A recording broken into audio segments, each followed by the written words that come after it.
आज हम लोग पढ़ने वाले हैं सौर मंडल के बारे में। सौर मंडल में हम लोग जानेंगे, सबसे पहले जानेंगे कि खगोलीय पिंड क्या होता है, तारे क्या होते हैं, नक्षत्र मंडल क्या होता है, ग्रह क्या होता है, उपग्रह क्या होता है, यह सब कुछ हम लोग जानेंगे। ठीक है। अगर ग्रह है तो ग्रह होता क्या है, तारा क्या होता है, सब कुछ हम लोग एक एक करके देखेंगे। सबसे पहले हम लोग बात करते हैं कि खगोलीय पिंड क्या होता है। सबसे पहले हम बात करेंगे खगोलीय पिंड क्या होता है। खगोलीय पिंड जो देखो, सूर्य, चंद्रमा तथा वे सभी वस्तुएं जो रात के समय आसमान में चमकती है खगोलीय पिंड कहलाती है।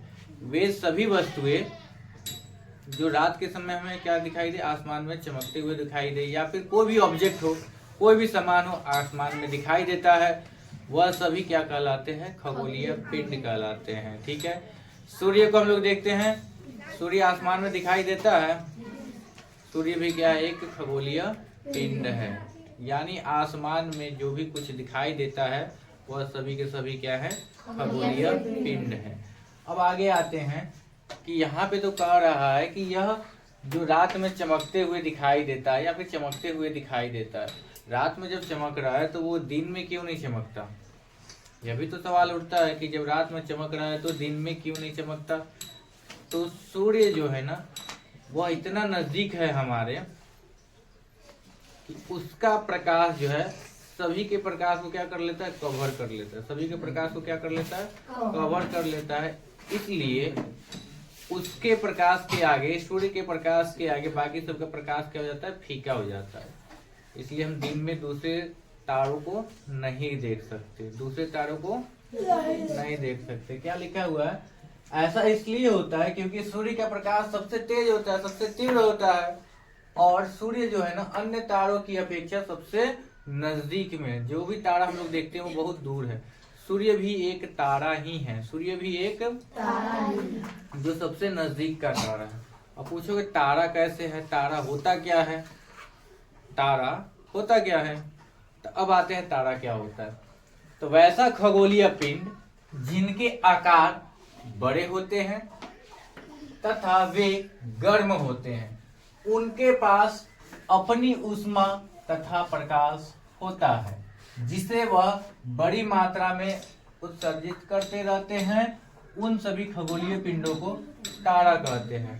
तारा किसे कहते हैं, तारा जो बहुत बड़ा हो आकार में। तारा क्या होगा, जो बहुत बड़ा हो आकार में, और उनके पास खुद का प्रकाश हो, खुद की ऊष्मा हो, और वे गैसों के बने होते हैं। किस चीज के बने होते हैं, गैसों के। तो जिनके पास अपना प्रकाश होगा, अपनी ऊष्मा होगी, तो वैसे पिंडों को हम लोग तारा कहेंगे। क्या कहेंगे, तारा। सूरज के पास अपना प्रकाश है, उसके पास अपना हीट है, गर्मी है, ऊष्मा है, तो वह तारा हुआ। क्या हुआ, तारा। तो सूर्य भी एक क्या है, तारा है। सूर्य भी एक क्या है, तारा है। और सूर्य एक ऐसा तारा है जो सबसे नजदीक है। सबसे नजदीक का तारा कौन है, सूर्य है। ठीक है। हम लोग के धरती पृथ्वी के सबसे निकट का तारा कौन सा हो गया, तो सूर्य हो गया। ठीक है। तो इसलिए अब तुम जान गए हो कि सूर्य भी एक क्या है, तारा है। अच्छा, बाकी तारा सबके पास भी जो रात में दिखाई देता है उसके पास भी तो लाइट होगा, उसके पास भी तो हीट होगा, गर्मी होगा। रात में तो दिखता है जलते हुए छोटा छोटा तारा दिखाई देता है ना, फिर उसका लाइट हमें क्यों नहीं मिलता। मान लो जिस दिन चंद्रमा न निकले उस दिन पूरा अंधेरा अंधेरा दिखाई देता है। आखिर इतना सारा तारा, उसका भी तो लाइट आना चाहिए, उसका भी गर्मी तो मिलना चाहिए, हीट, उसका नहीं मिल पाता है। क्यों नहीं मिल पाता है, क्योंकि वो हमसे बहुत दूर है। क्योंकि हमसे वे बहुत दूर है, बहुत दूर है, बहुत दूर है। तो हमें वहां से यहाँ तक आने में लाइट पूरा नहीं मिल पाती, छोटा सा दिखाई देता है कि हाँ लाइट जल रहा है। अब वास्तव में वो जो है ना, जो छोटा सा बिंदु की तरह दिखाई देता है, वास्तव में वो सन से भी बड़ा है, वास्तव में सूरज से भी बड़ा है। आया समझ में। आगे आते हैं नक्षत्र मंडल। क्या आते हैं, नक्षत्र मंडल क्या होता है। अच्छा, आकाश में जब रात में तुम कभी देखते हो तो कभी कभी तारों का पैटर्न दिखाई देता है, कुछ डिजाइन बना हुआ।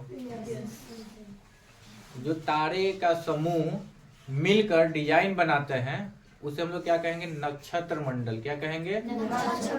एक भी ऐसा डिजाइन बताओ, एक भी ऐसा डिजाइन बताओ जो कुछ लगे। वो देखना 7 वो तारा का एक जगह डिजाइन दिखता है, ऐसा कुछ 1 2 3 4 5 6 7 दिखाई देता है। इसी 7 के तारों का जो डिजाइन होता है इसे हम लोग क्या कहते हैं? नक्षत्र मंडल। क्या कहते हैं? वैसे वैसे बहुत सारे डिजाइन होते हैं, तो ऐसा 7 तारे वालों का जो डिजाइन होता है उसे क्या कहते हैं? सप्तऋषि नक्षत्र मंडल। क्या कहते हैं? उसके बाद अर्सा मेजर। अर्सा मेजर क्या कहते हैं? और बिग बियर। ऐसे ऐसे बहुत सारे आकाश में नक्षत्र मंडल है। कभी जाओ तो रात में ढूंढने की कोशिश करो कि नक्षत्र मंडल कहाँ है। ठीक है, आगे आते हैं। ध्रुव तारा। क्या आएंगे? ध्रुव तारा क्या होता है? तो वैसा तारा जो हमें उत्तर दिशा की तरफ इंगित करे, उत्तर दिशा को बताए, वैसे तारा को हम लोग कहते हैं ध्रुव तारा। क्या कहते हैं? पहले के जमाने में अगर मान लो लोग निकलते थे रात में, कहीं भटक जाते थे, तुमको रास्ता कोई रात में बताने वाला होता होगा कि पूरब में जा रहे हैं या पश्चिम में जा रहे हैं, उत्तर में जा रहे हैं, दक्षिण में। ये कैसे पता करते थे? यह तारों की मदद से। यह तारा जो है ना, ध्रुव तारा, हमेशा उत्तर दिशा में ही उगता है।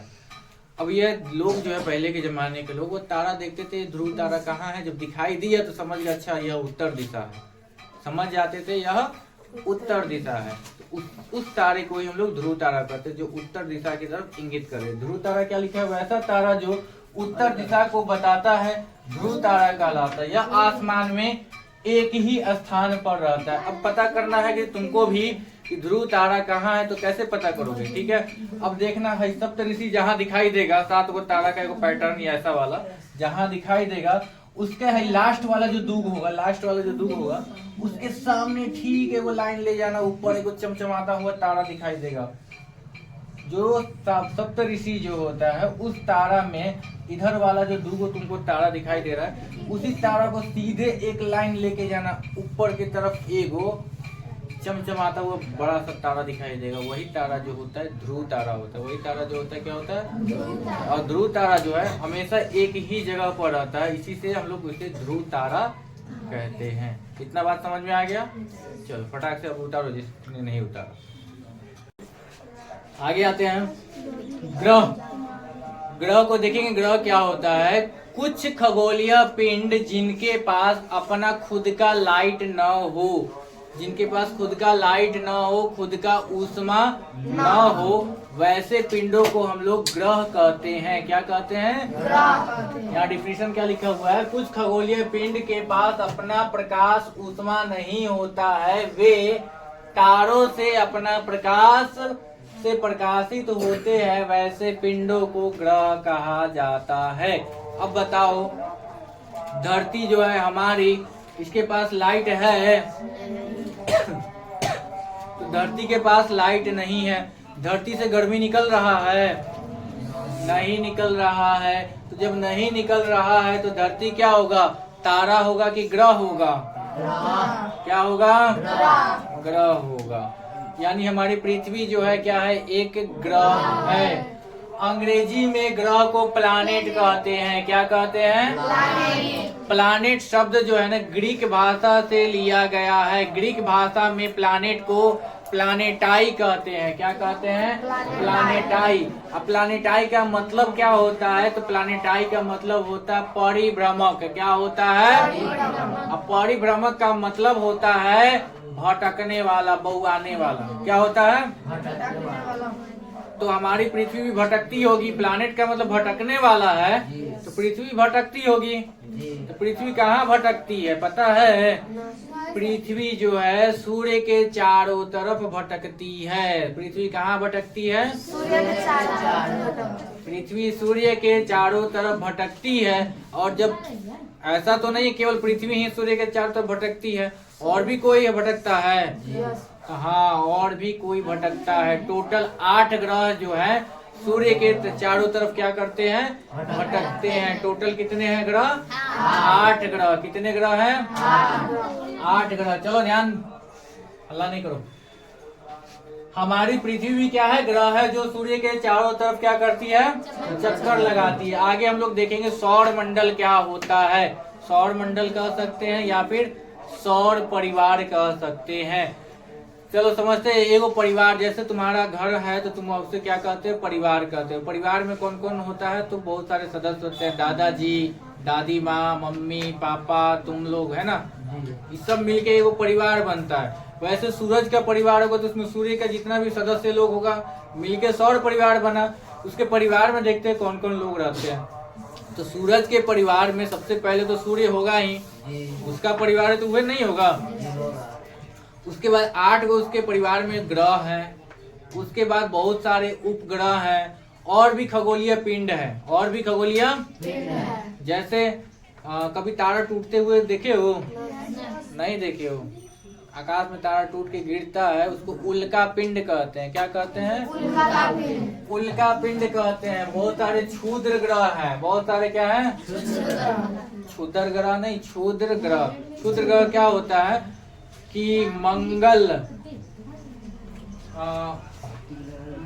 और बृहस्पति के बीच में एगो बेल्ट है। एगो क्या है? बेल्ट में बहुत सारा छोटा छोटा पत्थर का टुकड़ा सब है। पत्थर का क्या है? टुकड़ा सब। उसी टुकड़ा मतलब बहुत बड़ा बड़ा पत्थर का टुकड़ा का एगो बेल्ट है पूरा। उस पूरे बेल्ट को हम लोग किस ग्रह के नाम से जानते हैं? क्षुद्र ग्रह के नाम से। किस ग्रह के नाम से जानते हैं? क्षुद्र ग्रह के नाम से। चलो आगे आते हैं। यानी सौर मंडल किसे कहते हैं? तो सूर्य,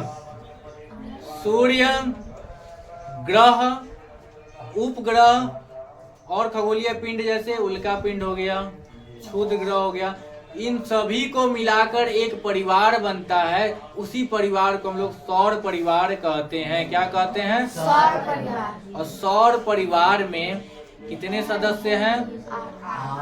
कितने ग्रहों के कितने सदस्य हैं? 8। और बाकी सब अन्य उपग्रह हैं और बाकी क्षुद्र ग्रह, उल्का पिंड वगैरह सब कुछ मिला करके हमारा सौर परिवार बना। और उसका मुखिया जी कौन होता है? सूर्य। उसका मुखिया जी कौन है? यानी सबसे मेन आदमी इसमें कौन हुआ? जो मेन होता है वो बीच में रहता है। कहाँ रहता है? बीच में रहेगा, सबको चलाते रहेगा। सबसे पावरफुल भी मेन आदमी होगा। यानी सबसे पावरफुल कौन है? सूर्य। सबसे पावरफुल कौन है? उसके पास इतना ताकत है कि सारे ग्रहों को अपना चक्कर लगवाता है। सारे ग्रहों का अपना चक्कर लगवाता है। आगे आते हैं।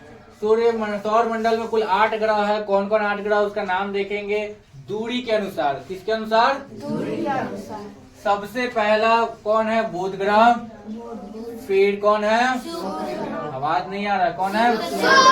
फिर मंगल, फिर